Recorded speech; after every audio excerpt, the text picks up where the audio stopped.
welcome to episode 12 of Deep Weird. As always, I am Jacob Pittman, and today we have a very sleep and dream focused episode. Normally, I would never run an episode about a weird dream or some sort of strange nightmare, because we all have those, and there arguably isn't anything paranormal about it. But as this story develops, you're going to very quickly realize this is not the standard nightmare. And make sure you stick around for the end of the discussion portion, because I share one of my craziest sleep-based experiences that really lines up with the story that you are going to hear in this episode to a genuinely kind of scary degree.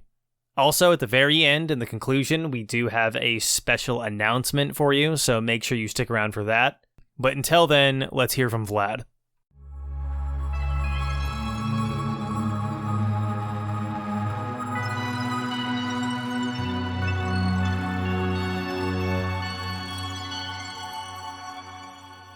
My name is Vladimir. Currently, I work overnights at a fast food store. I was in school for CS, so I'm trying to find a job in my field while I do this on the side. This happened when I was going to school for my degree. It was about, I don't know, maybe like 4 or so years ago. I'm a little bit hazy, but when I was going to university, I would come home quite often. So that was just a big part of my routine. So I've been in and out between Canada and my home country for a little bit. And this was the first time anything like this happened. I would come home and I would just chill out for a bit, maybe hang out with some friends. And on this night, I would just decide to stay home. So I was watching just YouTube videos or movies on my laptop, and all the lights were on in the house. We were awake. It probably wasn't even 10 p.m. yet. And I had eventually, in that time, I was watching stuff, just falling asleep on my stomach.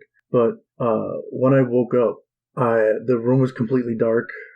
I couldn't find my laptop. So at first I just thought my mom had just turned off the lights and just moved the laptop so it didn't get hot or damage anything. And I got up because I was thirsty. When I went to go get a glass of water from the fridge, I heard this breathing. It was very heavy, like if someone was panting, and this incessant clicking noise. When I looked around, I saw this tall man with a hat.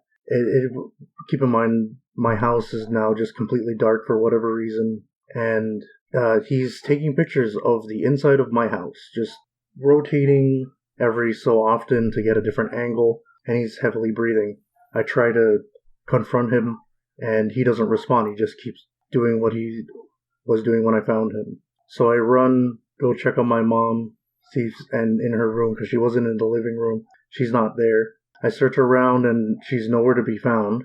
I couldn't leave the house, and when I went back to where he was, my laptop was there, and on the screen was a message just threatening me that if I had told anybody about this, I believe the words were, tell any about this, and I'll do more than just leave this message. And obviously I've told people about this multiple times, but when I saw that message, I woke up immediately. Like, again, this is what made me think it might just be a dream. But I woke on my back, and I couldn't move. And from where I could open my eyes and look around, I saw in my threshold was the man in the hat, silhouetted in the darkness, just staring at me. And I felt so much terror. I was sweating, and I woke up again on my stomach. The lights were on. The YouTube video or a movie just stopped playing. My mom was in the living room, and nothing was any different. But I didn't tell any about this for a while, just because I thought it was some kind of crazy dream, or I had somehow lucid dreamed. I'm even more so not sure, since I haven't had success lucid dreaming before, and I've never had this encounter or dream again. So how many times did you, like, quote unquote, like, wake up during this whole thing? I counted like 3. 3 times in total. The third time being me being completely conscious again. Okay, and if I heard this right, there keeps being this thing where like you're falling asleep on your stomach and then you're waking up on your back and then you're waking up on your stomach. Like it keeps like going back and forth. Yeah. Can you like describe the guy a little bit more? Because you said that he was like a tall guy in a hat, but is there anything you remembered about him like specifically? A lot of it was in darkness, but it would seem you when you think creepy guy in a hat in the dark, you would imagine what I saw was this. He was really tall. He was wearing a black jacket. It just seemed like he was wearing a black suit.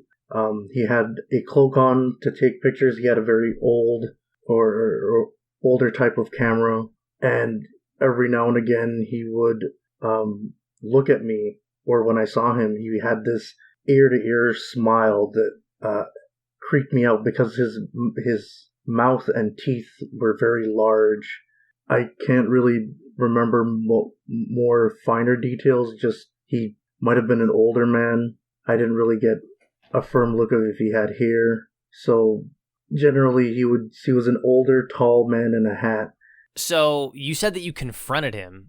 What did the confrontation say? I'm assuming you were like, what the hell are you doing in the house? Yeah, it virtually worked out to, what are you doing here? Like, who are you? And not receiving any response in return, he just acted like I didn't really exist. And then at that point, you leave to your mom, and then realize like, okay, she's now not anywhere in the house. Yeah. And then you said that you couldn't. You said that you couldn't leave the house. So did you like try to get out of the door and you couldn't get out of the door, or what? Yeah, I tried to open the door, but I couldn't even see outside. And we have lights on the outside of our house. We have street lights. I couldn't see street lights. I couldn't see the light for our front steps, and I couldn't see the moon through our back window. Each time you like woke up and were moving around again, was it the same? Like did it feel like you were like in the same spot? When I woke up in those two dream-like encounters, each time, well, the first time I didn't feel like I was home. It looked like my house, and it was pretty much the same as it ever was, but I couldn't look outside. But there was this almost like if I was like engulfed by something, like something had taken the idea of my house and just trapped me there in a dream. Obviously, you don't think this was just like a regular dream. Otherwise, you wouldn't have sent me the email. Yeah. So, like, what about this, I guess, like, psychologically or physically makes you believe that this was something more than, like, a series of bizarre, vivid dreams? Well, the first thing was I felt like, I said this in my email, that I felt immersed in it, less like what people have described lucid dreaming as being, where you can control it, and if you try hard enough, because I tried just being like, well, the door's open, it's my house, I know how to unlock it. That didn't work. I tried it felt like something was holding me there, especially after I had woken up the second time on my back and saw him staring at me. It was almost as if I had been cornered mentally, or somehow my very consciousness was being held in the dream. It didn't feel like a hag. I felt like I could breathe. It just felt like I was bound. And for people who maybe don't know what you're referring to when you say it didn't feel like a hag, you're talking about sleep paralysis. So you didn't feel like, you felt like you could breathe, you felt like you could move when the guy was standing over you, like you didn't feel paralyzed. Yeah, I felt like my body had been restrained, and less so the feeling of paralysis where nothing worked. Everything seemed to work, but I just couldn't push against this greater resisting force. Even if that one was sleep paralysis, the other time that you were moving around and the other times that you woke up, you were like moving around freely and like talking and trying to like work the door lock and stuff. Yeah, I could physically interact with the environment I was in. I had some semblance of control. It just felt like it was not willing to me. Like the door itself wouldn't unlock. My mother was not there. I couldn't even look outside to see if the car had gone. It was just, for all I knew, him and I, and then all of a sudden he was gone, and I was left in this shell like state, this shell of a house. And then I woke up again, and it felt like only my room was there, because all I could see was him standing and the light in the hallway. I couldn't see past him. I couldn't see out the windows. Every time it felt like my own willpower was being overridden. What's interesting about this is if you were the type of person, so for example, I am prone to nightmares and I'm prone to sleep paralysis. So like if something like this happened to me, I would probably just assume that it was that. But I remember in your email you said that like you don't really have lucid dreams, you've never had sleep paralysis before, and you like it doesn't really seem like that you're prone to this kind of stuff. No, this was the first time I ever, if it was a lucid dream, that I've ever lucid dreamed. I remember my friends and I talking about it in high school, and me trying it years before, but never being able to successfully do it, never getting relaxed enough. Maybe this is the one time I was relaxed enough, I'm not sure. And I don't even really remember most of my dreams.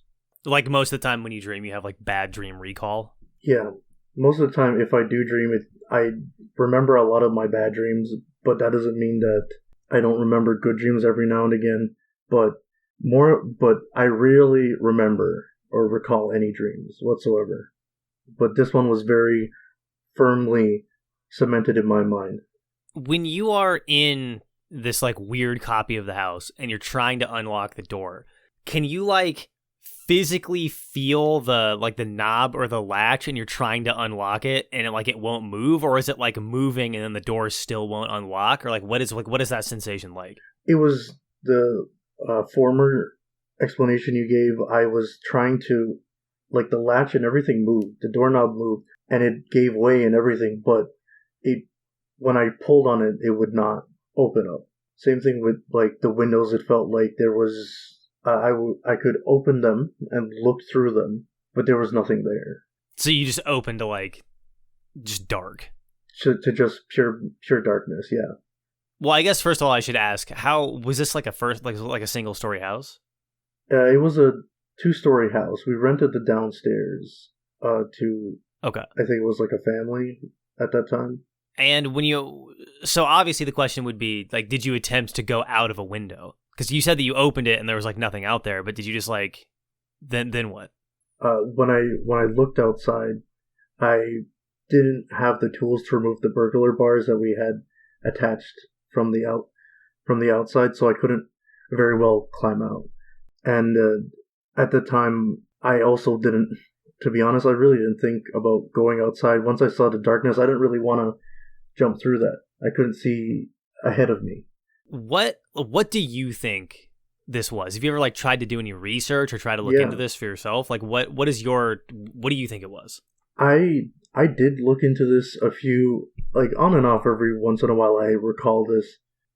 This time it was prompted by the video when you announced the podcast. I looked into it, and most of the time, some people say that this guy is like he just wants to cause nightmares. Some say he's actually a sign of good fortune somehow. I'm not sure. But I never found anything about, or anybody ever having a similar story where this guy was taking pictures of the inside of their house. What kind of stuff do you look up when you're trying to look into this? Mainly dreams, because I assumed this was just a really bad dream or some kind of lucid dream that I wanted to sort of like understand. I thought, okay, maybe could this be anything at all? Has there been, stranger things have happened?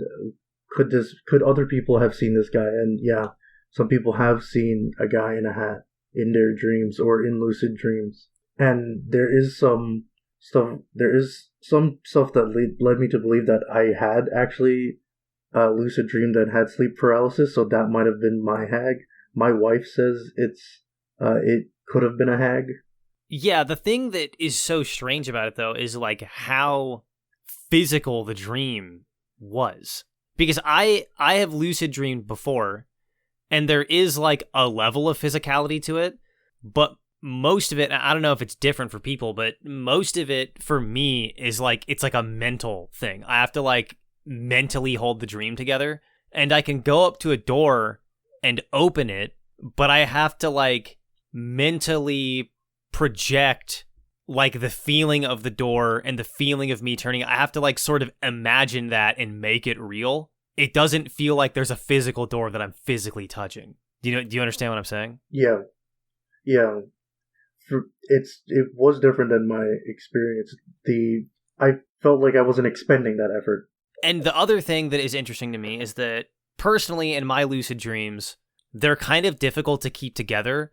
And if anything happens that like causes an emotional spike, like if I see somebody that I'm like excited about, or if like something scary happens, or if I just like lose focus, the whole thing like dissolves and I wake up immediately. So it would seem weird that you are stuck in this like what I imagine is a pretty terrifying situation and not sort of waking up out of that. Yeah, I felt very pressured the whole time. Every time I woke up, I felt my heart racing faster. And when I woke up for the third time, just I felt relief to like actually to walk around, but the physicality felt the same. So I felt super suspicious that night going to bed. I couldn't really walk around safely. I kept all the lights on for a bit to my mom's like curiosity. I didn't really tell her about this. I told her later on. She just thinks I just had a bad dream. And how old were you when this happened? Probably like 18, 19. Yeah, and it's pretty odd to have a nightmare at that age that affects you for like multiple days. Because like I've had nightmares that are so bad that I get up in the middle of the night and turn on the light and go back to sleep. But then after I wake up in the morning, it's gone. Like it's not something that I like think about or something that's going to affect my life carrying forward. But you're saying that you were like keeping all the lights on in the house for like a while after this. Yeah, I would go to sleep with like the hallway light on and my bedroom light on. A lot of the times I would just, since I was on holiday, I would just stay up a little bit longer just to pass the time I had fallen asleep last time to make sure that I was safe. Like I felt like if I stayed up long enough and he didn't come or I didn't fall asleep and I didn't experience this again, that I could just sleep. And eventually I opened up to people about this. Mostly I genuinely felt like if I had told someone about this, I was like a little bit spooked. But it was just like maybe a year until I had told like one of my friends and my mom and some other people in my life, just as like a curious of let's see what happens, right? Very morbidly, and nothing happened. But I still have a suspicion at times. So when you say that you were expecting something to happen when you started telling people, like, what do you mean? Expected to see him again in my dreams. I never saw this dream. I never had another dream where I was trapped in a location I had known, or where he was taking pictures of the inside of it. I didn't see heads nor tails of him even in glimpses around in the dark. I didn't really think about it, but every now and again, I remember it, and I just don't know why. How long were you sleeping with the lights on and stuff? I would say for a few weeks. I didn't really do it for a prolonged amount of time. I mean, a few weeks is a pretty long time. That's true. I did it for a few weeks, and eventually I got brave enough to sleep with the lights off again, and it definitely made me feel like I was a little kid. Like I'm scared of the boogeyman. Like a guy in a hat's gonna come and do something bad to me, with no real proof. And the internet really just told me it was just a bad dream. I just refused to believe that. Something at my core just didn't really sit. It didn't sit well with me, especially how I had experienced it.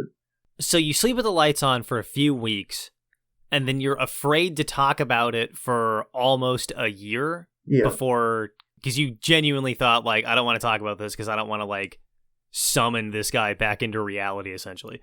I had gotten comfortable sleeping at that point because I hadn't seen him, but I still harbored some fear that what if that threat was real. It was always in the back of my mind until I got brave enough to also tell people about that to see what happened. As far as the Hat Man goes, which is a thing that has like been sort of a fixture of paranormal lore for quite a while, I actually know somebody else who had an experience with this. I'm going to get either an interview with her or have her send me an audio clip about it. And I think it would be interesting to have you listen to that when I get it, so that you can just hear a story from another person and this is somebody that I've known for like most of my life. So I know that she's like credible. I think it would be really interesting for you to hear somebody else's story with this type of thing and like kind of get your reaction to it. Yeah, I'd love to hear someone else's story about it, because I didn't really find any similar enough stories. Most of it was just people suffering from sleep paralysis and having him stare them down. So I chalked it up to just a really bad one. I feel like it would that would make me feel a little bit more sane.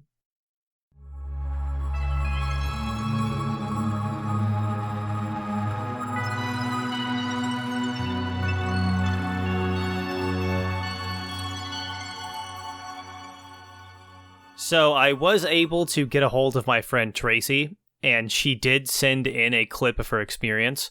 It doesn't seem like she experienced the same thing as Vlad, but I think leaving this call in is valuable because it really strikes a contrast between Vlad's story and a more traditional Hat Man story, which are very different. And Tracy's story also has a kind of nice, sweet conclusion. Her audio is a little rough. Tracy is a busy woman with many fine young children and animals running about the property. I cleaned it up pretty well, though, so you can put up with it for a couple of minutes. So let's hear from her. When I was a kid, my cousins and I would often go to my grandpa's house. He had acreage, so there's all kinds of room to run through the woods and the pastures and have a ton of fun. But we wouldn't usually stay the night. When I was about 10 or 12, this one time in particular, a bunch of my cousins and I ended up staying the night.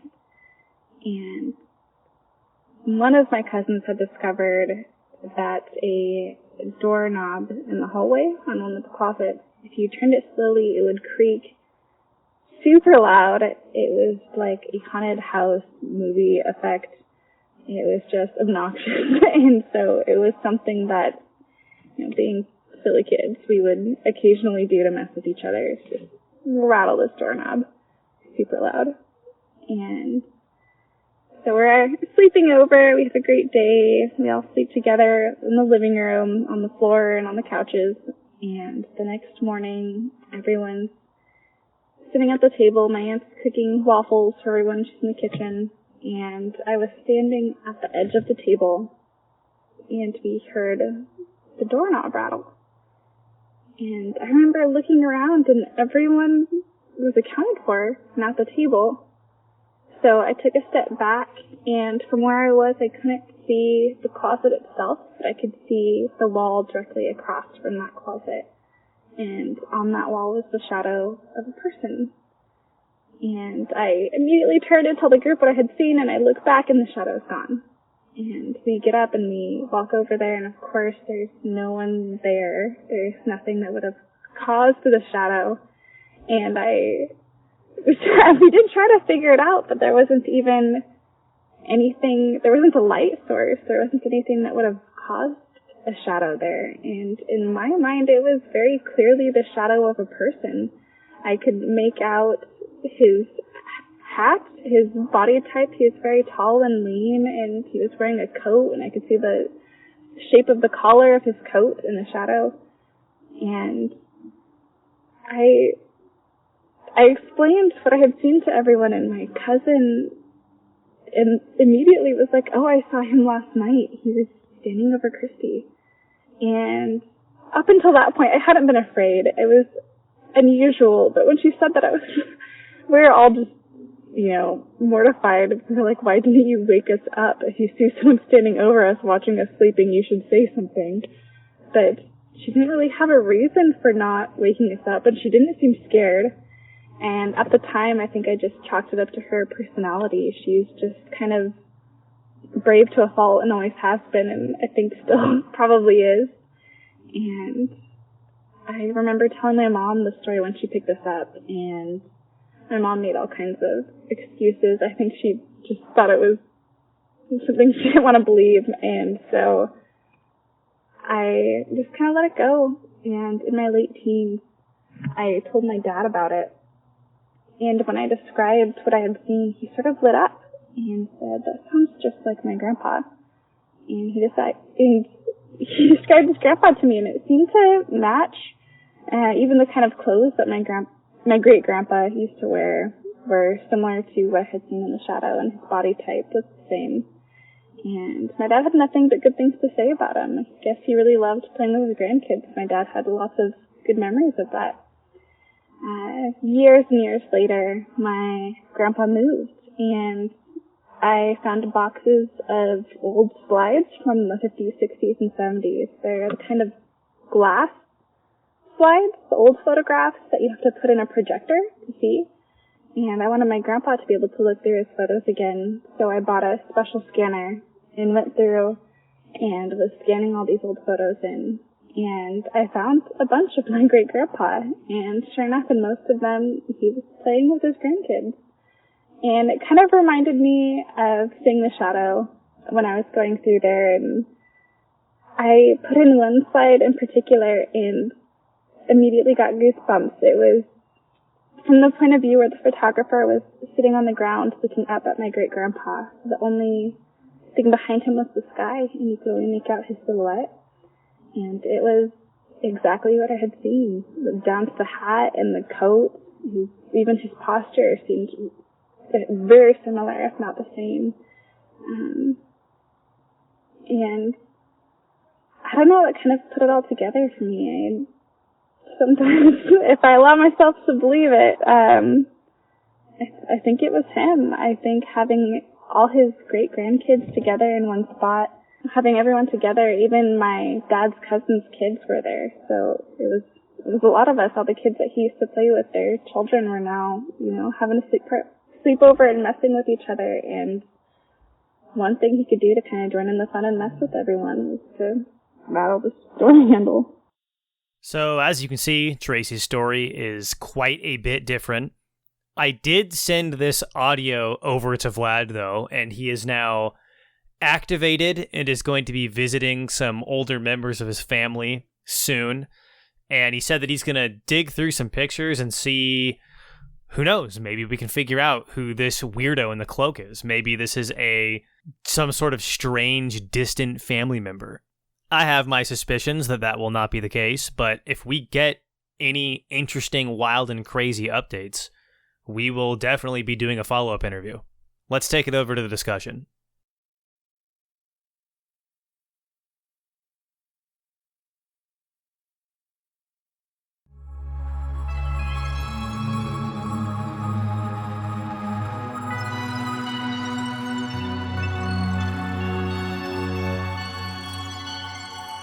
All right, Olivia, before we get into my crank opinions and theories, what did you think of this one just right off the bat? Right off the bat? Yeah. I would never sleep again. Yeah. First of all. Yeah, you'd never catch my head on a pillow ever again. This one is really interesting because I have a really good perspective to be able to talk about this one. And because obviously I wouldn't just accept somebody emailing me and saying like I had a scary dream one time. Like that's not enough to constitute like a paranormal event. Like people have weird dreams all the time. But I am like a famously bad sleeper, and I have had just about every type of terrible dream experience you can think of. Like I've done lucid dreaming. I've had sleep paralysis a bunch of times. Like every type of sleep paralysis that you can think of, I've had it. I've had every like type of nightmare that you could possibly think of, like the most like horrific nightmares imaginable. Like the way that I describe it is literally like if you've ever seen the movie Event Horizon, There's like the security cam footage of when like the ship is in hell, where it's just like nonstop, like horrific images, like perpetually, like that kind of shit. Like the worst hellish nightmares imaginable. Man can't sleep. And I have never in all of my terrible dream experiences had anything that even is like remotely similar to this. It like does not sound like anything that has ever happened to me, and I've had a lot of experience with awful dreams. So, for example, I have had the classic sleep paralysis night hag encounter one time, and this was the most sort of like real any of this stuff ever felt. Where at the time I was sleeping on a loft bed, and I woke up in the middle of the night. So a loft bed is basically like, you imagine a bunk bed without the bottom bunk. The bottom of it was like a desk. And I was sleeping in that, and I wake up in the middle of the night, and there's like a swirling shadow on the ground, like out of the corner of my eye. I just kind of see something like a swirling like whirlpool of like shadow on the ground.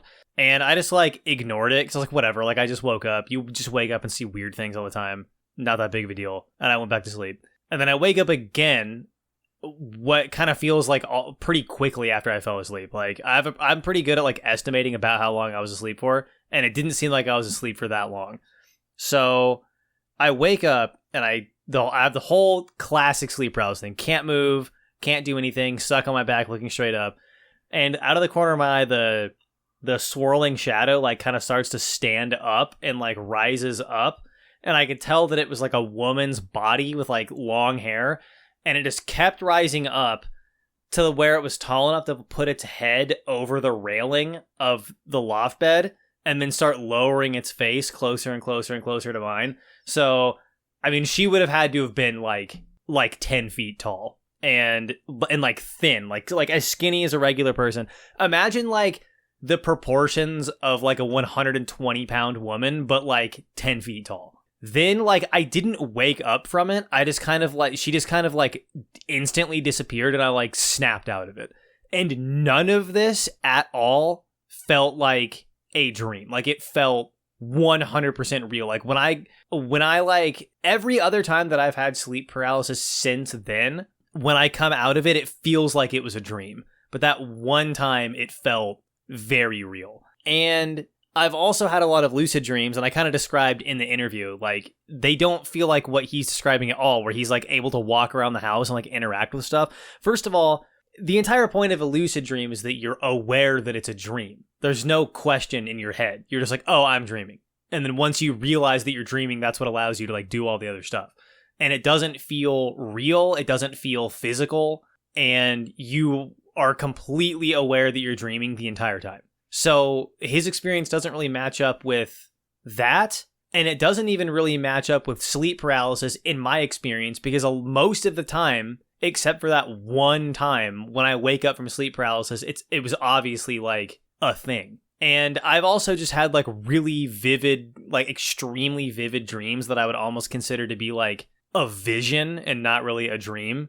And even those, there's like some quality about them that doesn't really seem exactly real. So I just have a really hard time believing that this guy would have this difficult of a time telling the difference between a dream from reality as somebody who has had every type of like dream that you could possibly think of. I don't really know much about the Hat Man lore at all. I've heard of him, but I don't know if there's any background information to know about, really.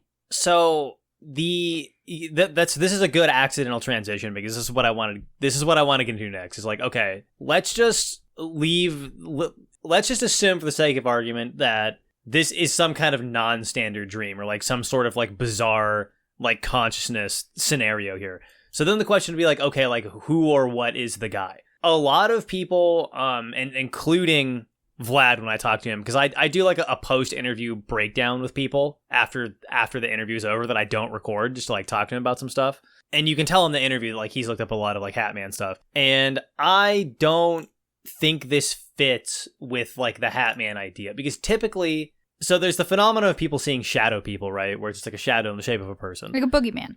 Yeah. Essentially what the Hat Man is a shadow person, and then part of the shadow is that he's got like a wide brim hat. And it's a really common type of shadow person that people see all the time. It's a really common type of like thing that people see when they have sleep paralysis and all of that kind of stuff. But the thing about the Hat Man is he's just a shadow. He doesn't have like features. Oh. He doesn't have like, it literally is just like the outline, like a shadow of a guy standing there in a hat. Like he's never described or portrayed as having like actual distinct facial features. And then the other thing that is really weird about this guy is like the suit and cloak combo is bizarre. Like, because usually when you hear about like a spooky guy in a suit, like if somebody was going to make up a story and they're like, oh, a Men in Black story or a Hat Man story, or I saw a spooky guy in a suit, you wouldn't think to add the detail of like he also had a cloak. Yeah. Like that is such a weird brief era of like fashion that was very specific to like, isn't that like a Victorian era thing where you would have like a suit and a cloak? Yes, sorta. Yeah, and even then it like doesn't really fit. Like it's not really the kind of thing that you would imagine. It's more like stylized. Yeah, it's not a thing that you would really imagine anybody ever wearing if you were like making up a story. And the interesting thing about that is that if you listen to like stuff like this, if you listen to podcasts where people are telling stories about like seeing weird beings, the cloak thing comes up like a lot, like way more than you think it would, considering that cloaks are like completely out of style and have been for like ever. Like this is actually a really good question for you because you're like the fashion history guy.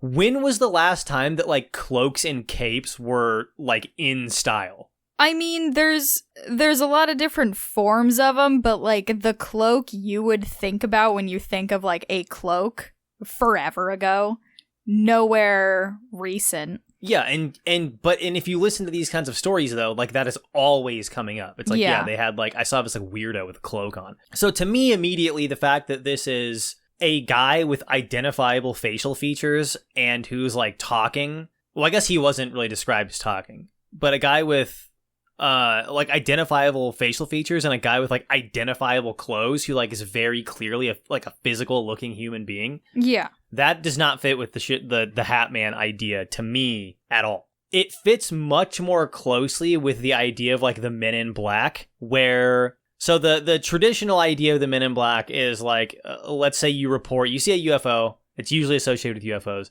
You see a UFO in the sky and then you report it to the news. And the next day, like spooky looking government dudes in like the black suit, black tie show up at your door and like threaten you to stop talking about it, basically. Mm-hmm.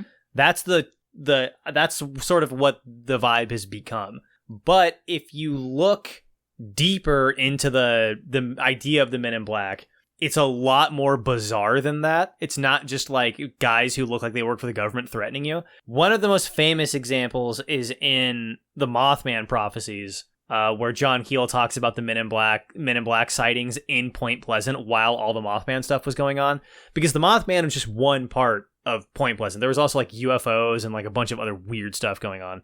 And like Indrid Cold, that whole story. The most famous Men in Black moment or scene in that book, that is the one that gets repeated and reenacted on like all the Mothman documentaries and stuff, is these like guys in suits walk into a store and they're talking to a lady and they like speak in like a really bizarre, almost like robotic way of speaking. And they just seem weird. Like one of them picks up like a pen and is like clicking the pen and like is like fascinated by how the pen works. Like he's never seen one before. And they just like act like freaks.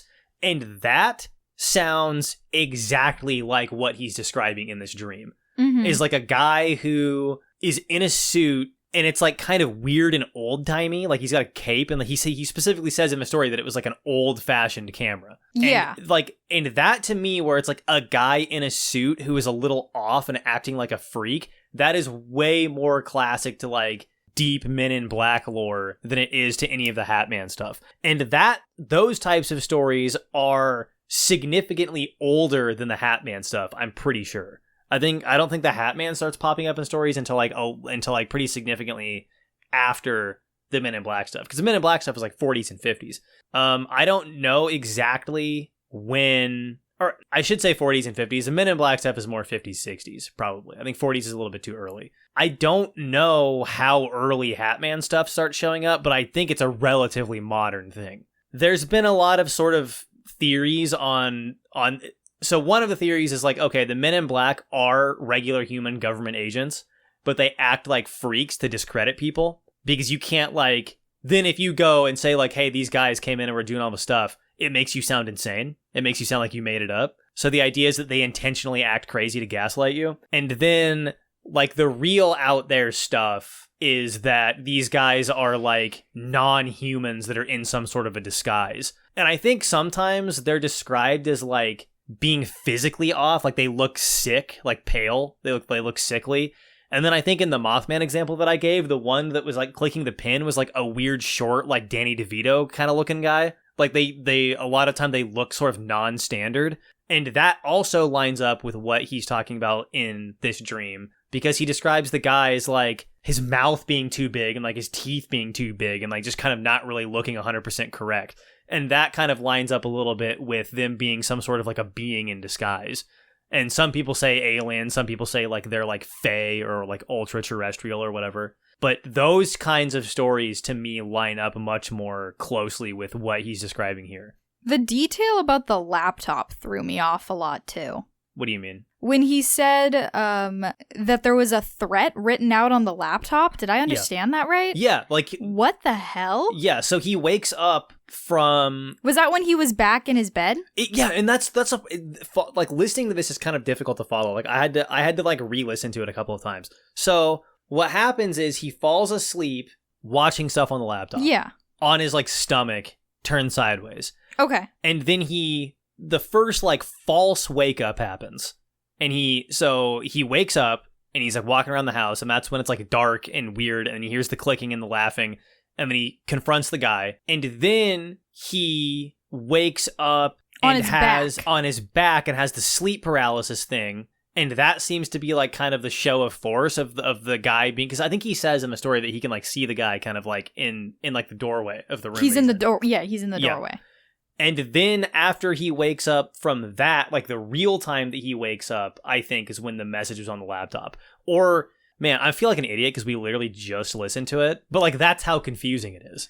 I think that maybe the message was on the laptop during the second wake up when the guy was in the doorway. Yeah, I think you might be right. But yeah, I mean, and again, that's like such a bizarre detail. Like that's not something you would dream, I feel like. Yeah, and it's so, and then all the stuff about how like he's like wandering around the house trying to like figure out how to get out, and like the door's not working, and he's like looking out the windows and stuff.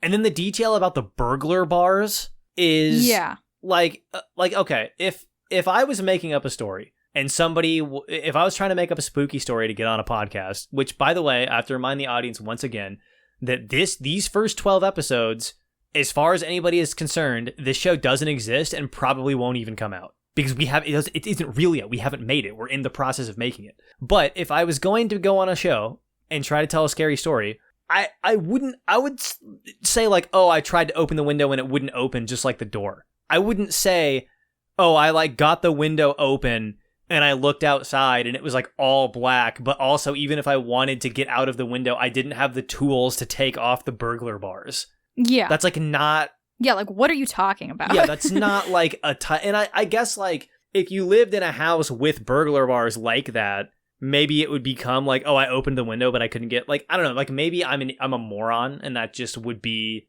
like if it's normalized to you because you live in an area where everybody has them.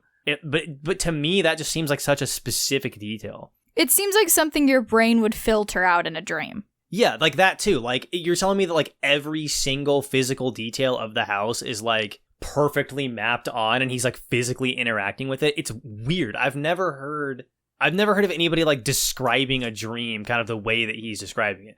And people will not shut the hell up about their dreams. Like I've heard people talk about, like, I mean, we all know the stereotype of like the annoying guy who comes up and starts telling you about a dream. And the other thing that's interesting about this too is that he said he was like 17 or 18, right? Like, or was it like 18, 19? 18, 19. Yeah, it was something like that. Like, so he was like an adult. And this scared him so bad that he kept the lights on for like a month and was like afraid to talk about it for a year. Like I've said, I've had terrible nightmares where I wake up in the middle of the night and then turn on the light and then go back to sleep. But never anything that was like, even when I had that first sleep paralysis dream that was like actually terrifying, even that I don't remember having like lasting effects from it. There might have been like a couple of days afterwards where I was like scared it was going to happen again or something, but it had such a small impact on me that I don't even remember how long I was scared for. But this guy in this story is like, oh, yeah, I was scared for like a month and then I didn't want to talk about it for a year. That to me, like a regular nightmare, a regular dream does not do that to like an adult. Like it would be one thing if a 7-year-old kid had a really scary dream and they slept with the lights on for a month, but somebody who's like 19, that's like totally out of the ordinary. I guess the last thing that I want to talk about in this discussion portion is that I feel like people really hand wave away like dreaming as if it's not like one of the most insane things that happens to a person pretty much every night. You hear sleep paralysis stuff like the story that I told, and like sort of the skeptical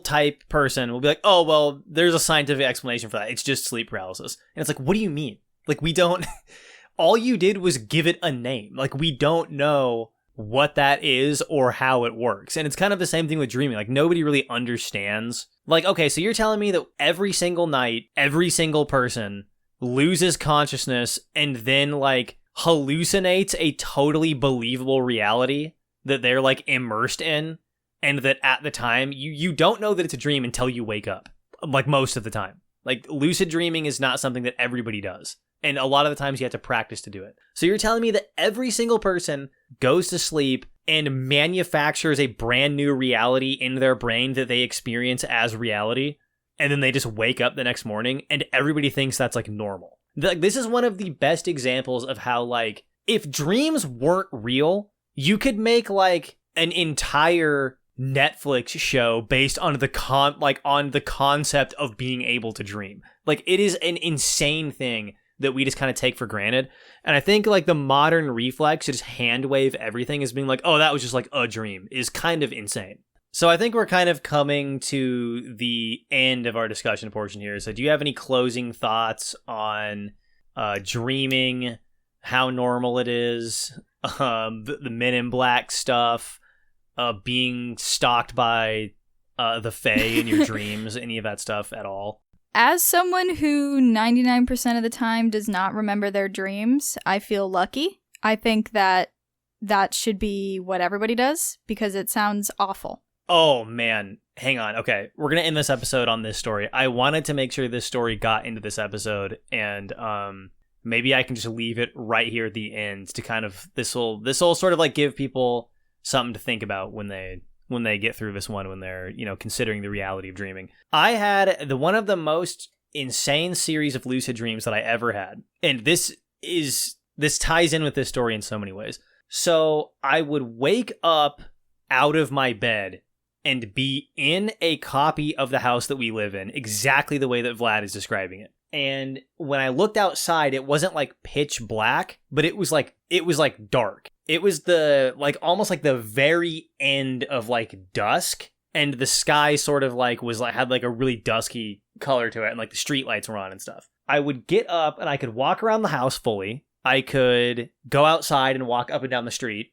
and like all that stuff. And I would wake up and I would be able to run around the house and do stuff, and then it would like dissolve, and then I would wake up, and then I would fall back asleep, and I would wake up out of my body and be like in the house again. And this happened like 8 times in a row. And it was very similar. It didn't feel real. Like, it felt like I was in a dream. So it wasn't exactly like what he described, but like the way that he describes how it sort of feels like a weird pocket dimension copy of the house and it's dark outside, I actually saw like exactly what he's talking about. And I would walk around the house, and people that I knew, like my friends and stuff, would just come out of like random doorways in the house. Like, they would just like be around. And when I would try to talk to them, they seemed like sort of NPC copies of my friends. Like, I would try to talk to them and they would respond with like video game dialogue trees. Like, they would, like, it was very obvious that they weren't real, that they were like a projection of like my brain projecting that friend and trying to imagine what they would say. Like, they were being like generated. But I also saw like shadow figures. They weren't human shaped and they didn't have any like facial features, but they were just like sort of like clouds. And they would like come up to me and look at me, and everything else seemed fake. Like it felt like a dream. The people that I was meeting in the dream felt like they were obviously like a projection of my mind. But the shadows seemed like they were like real and interested in me. And I had to like, I could get them to go away if I could like focus and just kind of like push them out of the way, or like focus and like get them to leave. But they would like come up to me, and they didn't seem like they were like part of the environment. They seemed like they were like, it was almost like being in a public park and having like a deer come up to you. Like they seemed like they seemed intelligent. And what I want to leave people on here, I guess, is that's crazy. And is like, if it's possible for that kind of like intelligence to be in a dream, like what other types of intelligences might be out there that could be like crawling through dreams from time to time, whether they're some subroutine of like the brain or something else. Because like we just do not understand what a dream is or how it works, because dreams are fundamentally a phenomenon of consciousness, and we don't understand what consciousness is or how it works. So, have fun trying to get to sleep after this episode, everybody.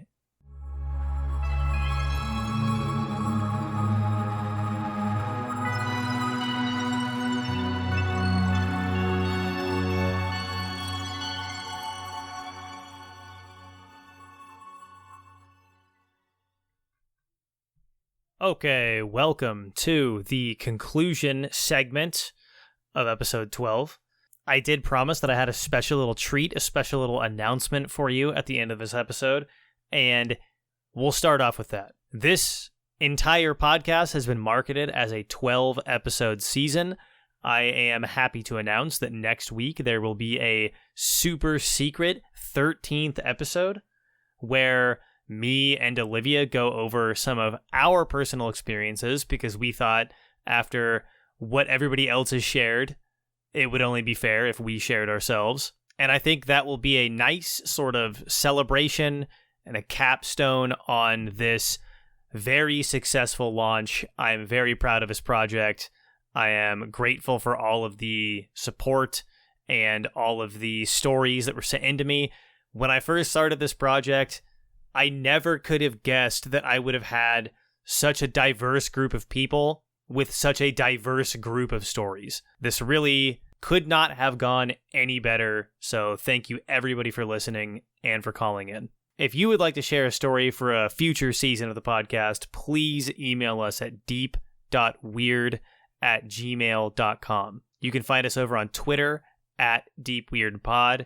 And we also have an active Discord community. If you would like to join that, you can find the links in the description of any of my old YouTube videos on the Probably Jacob YouTube channel. You should be able to find that link on Twitter somewhere. You should be able to find it on the Patreon somewhere. Please consider supporting us on the Patreon if you have enjoyed this show. And most importantly, if you've gotten this far into the show and you have enjoyed it and you have not left a 5-star review, please go and leave a 5-star review now. That is one of the most important things you can do. Deep Weird was written and produced by me, Jacob Pittman, and the music that you have heard throughout was produced by Griffin Dodefray. Thank you, and we will see you next week for the super secret episode 13.